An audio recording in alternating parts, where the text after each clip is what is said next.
If you Google MS life expectancy, you'll probably want to crawl under the bed. But here's the truth, it's not nearly as grim as the headlines suggest. Older studies showed a wide gap. Newer cohorts, much smaller. Some agencies now say life expectancy is near normal. DMTs reduce relapses and disability. Mobility stays higher, complications drop, and years add up. The real risks revolve around infections, heart health, and mental health, all targetable. Hydration, hygiene, turning schedules, swallowing strategies, simple habits with big impact. Support matters. Depression is medical, treatable, and part of MS care, not a character flaw.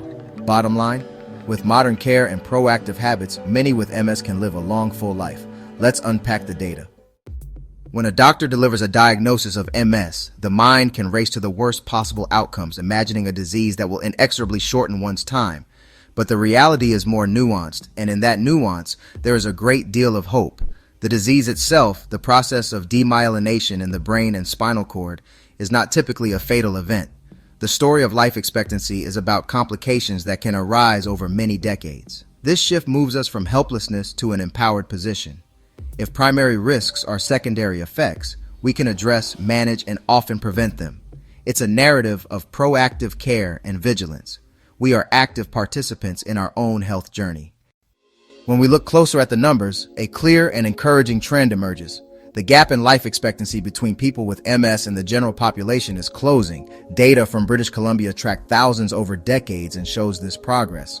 For more recent diagnosis eras, the difference is significantly smaller. Diagnostics, treatment, management of complications, real changes, real impact. That 5 to 7 year number is a moving target, an echo from the past. For someone diagnosed today, the outlook is vastly different. Disease-modifying therapies, DMTs, are now standard of care. They reduce relapses, slow disability, and mitigate long-term complications. If this helps, please like and subscribe. It tells the algorithm these facts matter. Share to replace fear with facts for someone who needs to hear it. Averages can mislead. Variability within MS is immense. Many will live a normal or near normal lifespan. If MS itself isn't the culprit, what shortens life? Large-scale studies highlight infections, cardiovascular disease, and suicide. These are the shadow conditions that thrive around chronic illness. Infections can turn common illnesses severe. Bladder control issues increase UTI risk, and unchecked, sepsis. Dysphagia can lead to aspiration pneumonia. Mobility limits fuel sedentary risks, heart disease, hypertension, diabetes. Suicide risk is higher, especially after diagnosis and in young men. Mental health is medical care. These aren't random. They are endpoints in a chain starting with neurological damage. Progression can raise disability, which creates vulnerabilities. Immobility invites pressure injuries, which can create open wounds that can seed sepsis. Swallowing discoordination lets food or saliva enter the lungs, causing pneumonia. Retention encourages UTIs that can escalate to kidney infection or sepsis. Know the chain. Intervene at the weak links. Break the cycle before crisis. This is where focused care really matters. The 21st century story is intervention. DMTs modulate immunity, reduce attacks, and slow disability accumulation. Lower disease activity means fewer complications over time. Prevent infections. Consistent hygiene. Bladder health. Drink enough water and flush regularly. Work with a urologist. Empty fully with safe techniques when needed. For dysphagia, exercises, strategies, and texture modifications. Protect skin. Reposition on schedule. Use pressure relief support. Daily checks.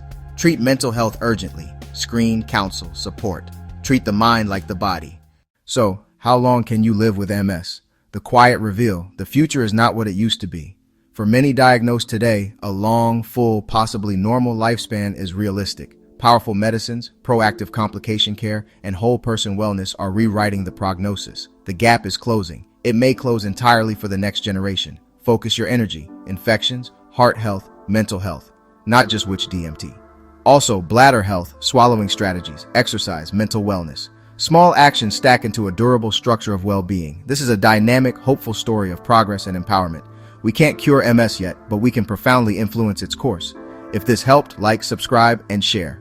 Watch the next videos for living well with MS.